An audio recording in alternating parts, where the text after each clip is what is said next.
नमस्कार, हिमाचल दस्तक में आप सभी का स्वागत है। मैं हूं आपके साथ प्रतिमा चौहान। ठीक 6 बज चुके हैं। हिमाचल प्रदेश की तमाम खबरों को लेकर एक बार फिर आपके सामने रूबरू हुए हैं।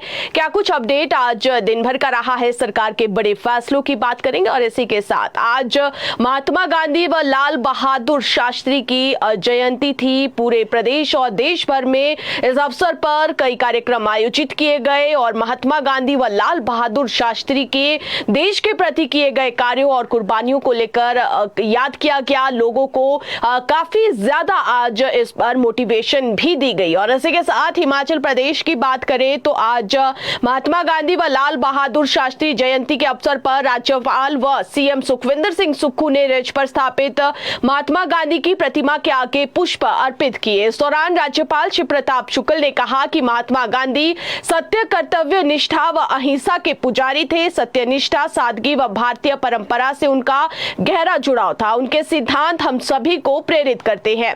इसी के साथ आगे मुख्यमंत्री सुखविंदर सिंह सुक्खू ने श्रद्धांजलि संदेश में कहा कि गांधी जी के अहिंसा के प्रति गहरी निष्ठा पर सीएम ने प्रकाश डाला और कहा कि गांधी जी के नेतृत्व व अहिंसा के प्रति समर्पण ने भारत के स्वतंत्रता संग्राम में महत्वपूर्ण भूमिका निभाई है।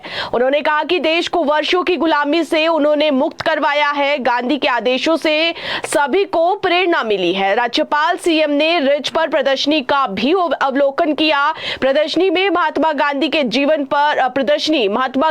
जीवन पर आधारित थी और इसके बाद राज्यपाल सीएम सीटीओ चौक गए। पूर्व पीएम लाल बहादुर शास्त्री की जयंती पर पुष्पांजलि अर्पित की गई। शास्त्री जी इस दौरान जो है वो ये कहा गया राज्यपाल की ओर से कि शास्त्री जी ने जय जवान जय किसान का नारा दिया था। देश को इससे आत्मनिर्भर बनने के लिए प्रेरित किया था। शास्त्री अखंडता, मानवता और सादगी के पक्षधर थे।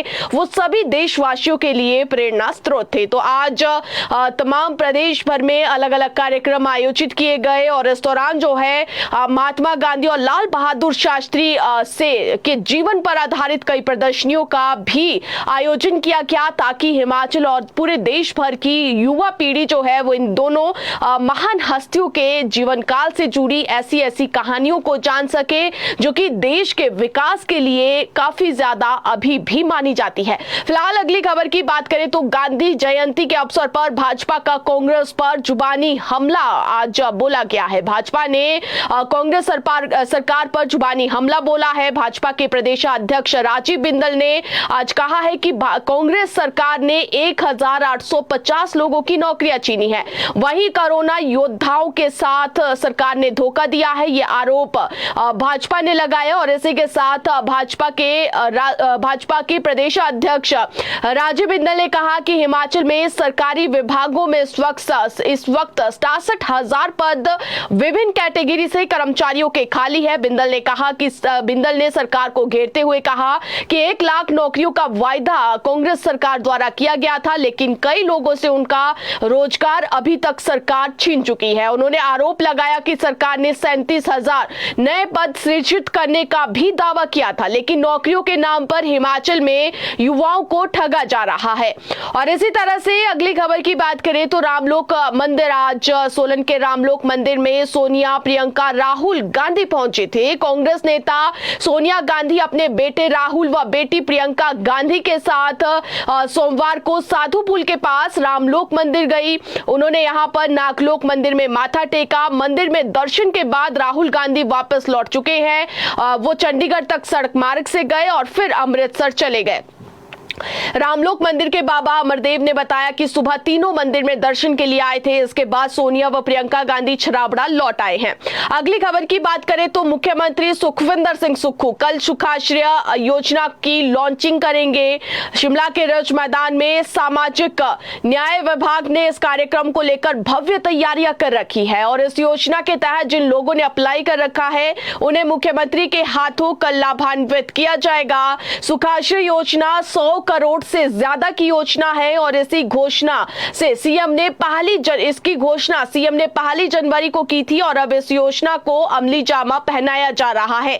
यानी कि इससे पहले मुख्यमंत्री सुखविंदर सिंह सुक्खू ने आपदा का विशेष पैकेज लॉन्च किया, घोषणा की और आपदा से प्रभावित परिवारों को इसका फायदा पहुंचाया। और अब कल सुखाश्रय योजना, जो कि सीएम सुखविंदर सिंह सुक्खू के चुनाव जीतने के बाद, मुख्यमंत्री बनने के बाद पहली ऐसी घोषणा थी सुखाश्रय योजना, जिसके माध्यम से हिमाचल प्रदेश के ऐसे तबके को लाभ देना है जो कि किसी ना किसी आर्थिक संकट से जूझ रहे हैं। इसमें सभी ऐसे बच्चों को शामिल किया गया है जो कि निर्धन है और ऐसी महिलाओं को शामिल किया गया है, ऐसे परिवारों को शामिल किया गया है जिनकी आर्थिक स्थिति बहुत ज्यादा बुरी है। बच्चों के पढ़ाई लिखाई का खर्चा जो है वो इसी सुखाश्रय योजना से दिया जाएगा। तो कल सुखाश्रय योजना की लॉन्चिंग सीएम करेंगे और इस दौरान जो है क्या कुछ होने वाला है, कैसे इसमें सुखाश्रय योजना से किन लोगों को, किन छात्रों को किन नियमों के तहत लाभ आने वाले समय में मिलेगा। 1% ब्याज पर हिमाचल प्रदेश का युवा जो है वो प्रदेश ही नहीं बल्कि दूसरे शिक्षण संस्थानों में जाकर भी अपनी पढ़ाई को पूरी कर सकते हैं। तो इस तरह से सुखाश्रय योजना की बहुत सारी ऐसी स्कीम्स है जो कि कल सामने होगी कि किस किन स्कीमों के तहत लाभ दिया जाएगा और इसमें क्या नियम रहने वाले हैं। तो सुखाश्रय योजना हिमाचल प्रदेश के आम लोगों के लिए बहुत ज्यादा जरूरी है। तो कल सुखाश्रय योजना को लेकर बहुत सारी चीजें क्लैरिफाई हो जाएगी। अगली खबर की बात करें तो हिमाचल प्रदेश में कोविड वॉरियर्स को सरकार से बड़ी उम्मीद जग चुकी है, क्योंकि हिमाचल प्रदेश के अलग अलग अस्पतालों में, मेडिकल कॉलेजेस में कोविड काल से बहुत सारे ऐसे कर्मचारी हैं जो कि अस्पतालों में सेवाएं दे रहे थे। अपनी जान को जोखिम में डालकर उन्होंने कम पैसों में भी, कम मानदेय में भी अपनी सेवाएं दी है। और ऐसे में अब वो कोविड वॉरियर्स जिनके पास अब नौकरियां नहीं है, वो सड़कों पर आ चुके हैं और कमाने का कोई साधन नहीं। लगे कोविड वॉरियर्स की सेवाओं को समाप्त कर दिया गया है। पिछले कल तमाम ऐसे कई आउटसोर्स कर्मचारी थे जिन्हें ये मैसेज मोबाइल पर पहुंच गया कि अब उनकी सेवाएं खत्म हो चुकी है, उन्हें आने की जरूरत नहीं है। बहुत सारे ऐसे कर्मचारी थे जिसमें कि महिलाएं भी थी, बहुत ज्यादा आहत हुई। वो सीएम से भी मिले और सीएम ने हालांकि आश्वासन दिया है कि सरकार उनके बारे में विचार कर रही है और आने वाले समय में नियमों के तहत उन्हें भर्ती किया जाएगा। और जो भी भर्तियां अलग अलग डिपार्टमेंट से आउटसोर्स के तहत होगी, उन आउटसोर्स पदों पर इन कोविड वॉरियर्स को सबसे पहले रखा जाएगा। ऐसे में आउटसोर्स के कर्मचारी नौकरियां जाने से फिलहाल काफी ज्यादा आहत हो चुके हैं। और उधर प्रदेश के सबसे बड़े अस्पताल आईजीएमसी की बात करें तो वहां पर भी कई आउटसोर्स कर्मचारियों को निकाल दिया गया है। गुस्साए कर्मचारियों ने जिला उपायुक्त कार्यालय के बाहर आज प्रदर्शन किया और फिलहाल अब आउटसोर्स का जो मसला है वो पूरे प्रदेश भर में बन गया है। कई ऐसे विभाग है, कई ऐसे अस्पताल है, कई ऐसे मेडिकल कॉलेजेस है, स्वास्थ्य संस्थान है जहां पर आउटसोर्स कर्मचारियों को निकाला जा रहा है। ऐसे में आउटसोर्स कर्मचारियों का मसला पूरे प्रदेश भर में अब उछलने लगा है, बहुत बड़ा मुद्दा बनकर आ रहा है। आउटसोर्स के कर्मचारी सड़कों पर उतरने लगे हैं। ऐसे में देखना होगा कि सरकार आउटसोर्स के लिए किस नीति को अपनाती है और आउटसोर्स कर्मचारियों को किस तरह से राहत देती है।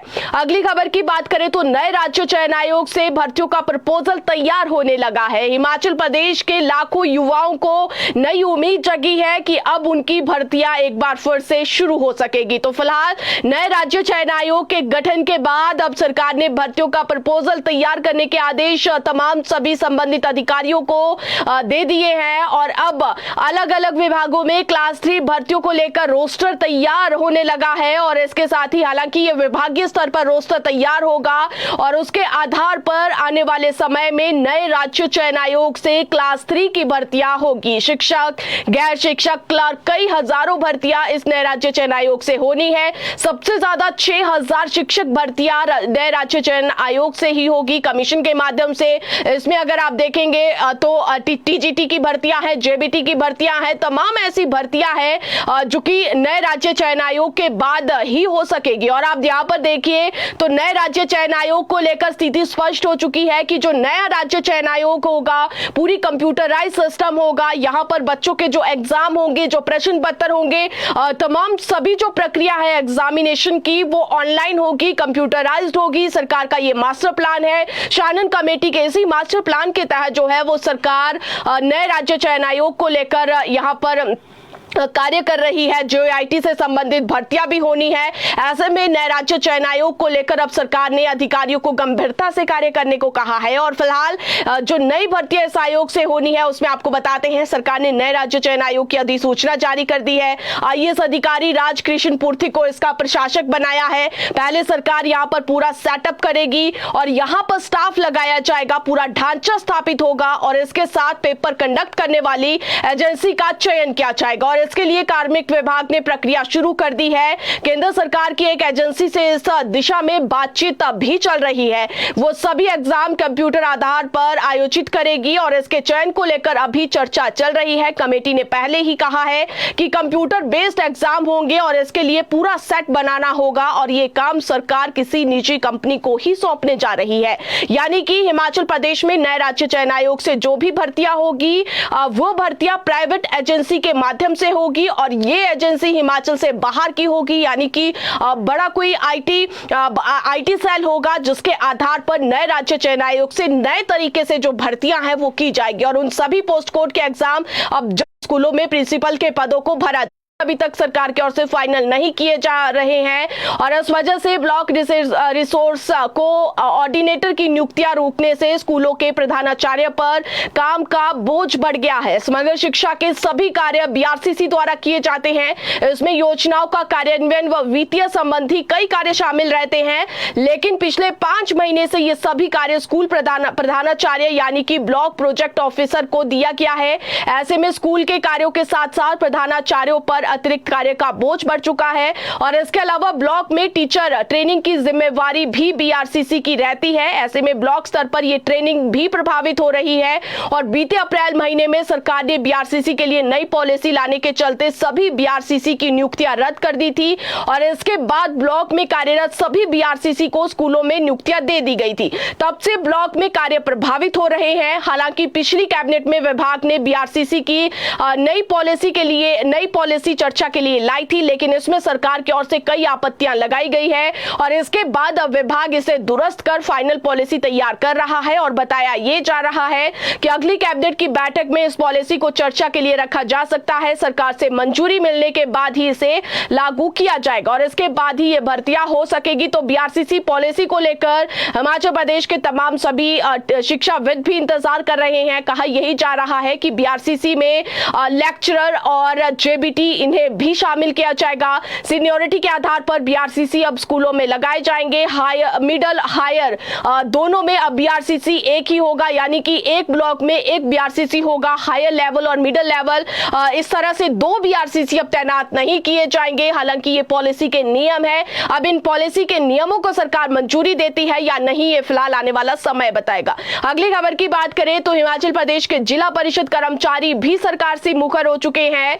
जिला परिषद कैडर के अधिकारी और कर्मचारी सरकार से पंचायती राज विभाग में विलय की मांग कर रहे हैं और इसके अलावा छठे वेतन आयोग का लाभ देने की अपील भी कर रहे हैं। लेकिन अधिकारियों और कर्मचारियों की मांगों को पूरा करने में सरकार और विभाग की ओर से कोई पहल न होने की वजह से कैडर अनिश्चितकालीन कलम छोड़ हड़ताल कर रहा है। प्रदेश के कई जिलों में आज गांधी जयंती के दिन भी कैडर के अधिकारी और कर्मचारी हड़ताल पर रहे और सरकार से अपनी वित्तीय लाभ को लेकर मांग करते रहे और इसी के साथ ग्रामीण विकास विभाग में मर्ज करने की भी मांग उन्होंने सरकार से उठाई है।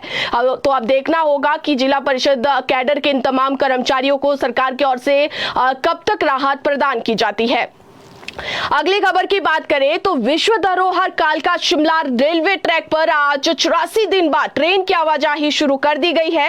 इससे पहले बीती रात 9:45 बजे ट्रायल किया गया और आज सुबह एक ट्रेन फिर से ट्रायल के तौर पर शिमला से कालका भेजी गई। अब यही ट्रेन कालका से वापस शिमला आ रही है, जो अभी तक हिल्स क्वीन पहुंच भी चुकी है। ऐसे में इस ट्रैक पर कल से रेलगाड़ियों की नियमित आवाजाही शुरू हो जाएगी और इस बीच पर्यटन सीजन भी शुरू हो रहा है। ऐसे में देश भर के पर्यटकों के लिए रेल सेवा शुरू होना अच्छी एवं राहत भरी खबर है। ट्रेन सेवा शुरू होने से शिमला के पर्यटन कारोबारियों ने भी राहत की सांस ली है और इस ट्रैक के बंद होने से सैकड़ों लोगों का रोजगार भी बंद पड़ा हुआ था।